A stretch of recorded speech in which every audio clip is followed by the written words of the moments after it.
పశ్చిమాసియాలో ఉద్రిక్తతలు ఇలాగే కొనసాగితే భారత్లో పెట్రోల్, డీజిల్ ధరల పెంపు తప్పకపోవచ్చని అన్నారు ఆర్బీఐ గవర్నర్ సంజయ్ మల్హోత్రా.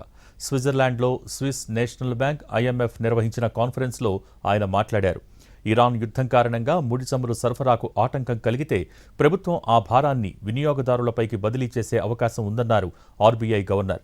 ఇప్పటికే ప్రభుత్వం ఎక్సైజ్ సుంకాలను తగ్గించిందని, చమురు కంపెనీలు నష్టాలను భరిస్తూ ధరల్ని నియంత్రిస్తున్నాయని తెలిపారు. అయితే ఇది ఎంతకాలం సాధ్యమవుతుంది అనేది ప్రశ్నార్థకంగా మారిందన్నారు.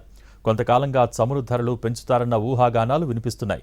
ఈ క్రమంలో ఆర్బీఐ గవర్నర్ ఈ వ్యాఖ్యలు చేయటం ప్రాధాన్యం సంతరించుకుంది.